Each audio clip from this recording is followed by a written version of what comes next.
Allez les amis, ça y est, je cours mon deuxième marathon. Là je suis sur les lieux, je suis arrivé un peu en avance, c'est pas encore ouvert le dépôt des bagages. La course commence à 3 h du mat. Premier marathon j'avais fait 5 h 15. L'idéal ça serait de faire 4 h 30, mais l'objectif voilà, ça serait de ne pas dépasser les 5 heures.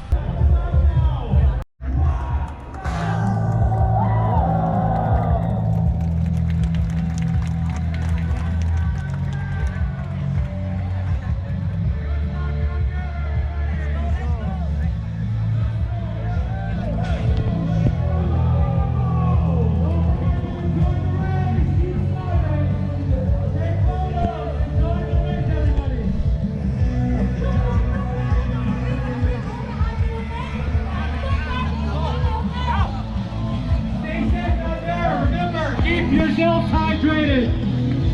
Let's go, let's go!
Allô tout le monde, voilà, j'ai fini le marathon.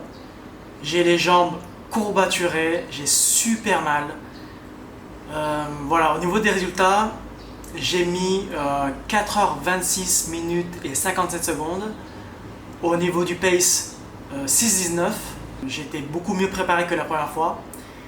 Je me sentais beaucoup mieux physiquement. Il y a des choses que j'ai améliorées par rapport à mon premier marathon. C'est le fait de ne pas s'arrêter. Parce que premier marathon, je me suis arrêté vraiment très fréquemment. Et là, j'ai pris l'habitude de ne pas m'arrêter du tout. Je ne me suis pas arrêté. Même pour les points d'eau, j'ai essayé de prendre l'eau en courant, mais en gardant un certain rythme. C'est-à-dire que j'ai ralenti, j'ai saisi l'eau et j'ai continué. Donc voilà, idéalement, c'est de ne jamais s'arrêter et de toujours garder un rythme du début jusqu'à la fin. Sinon, c'est trop dur à reprendre. Et aussi, j'ai pu mieux contrôler ma course. C'est-à-dire que j'ai respecté un pace tout au long de la course. Donc voilà, donc j'étais aux alentours au début, aux alentours entre 6 et 6,30.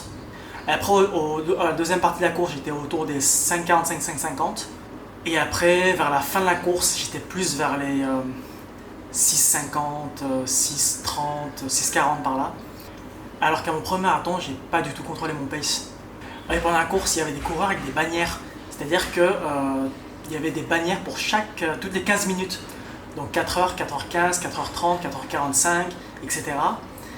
Et du coup, j'ai accroché la bannière à les coureurs qui avaient une bannière à 4h15.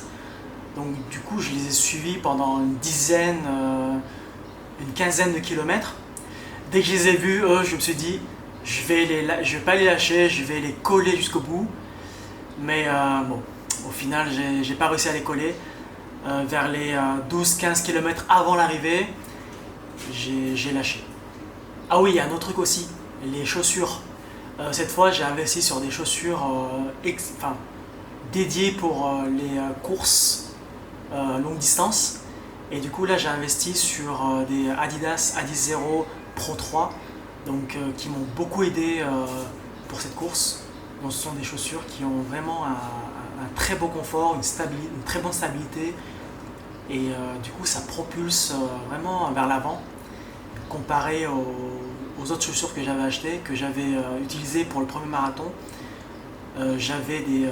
J'ai toujours des Pegasus 40, donc ceux-ci maintenant, enfin ceux-là je les réserve uniquement maintenant pour les entraînements. Il y a vraiment une grosse différence quand on passe du Pegasus 40 au Adidas Pro 3. Vraiment, il n'y a rien à voir. Il y a vraiment une sensation vraiment différente. Et voilà, ça a vraiment joué sur ma course. Vraiment.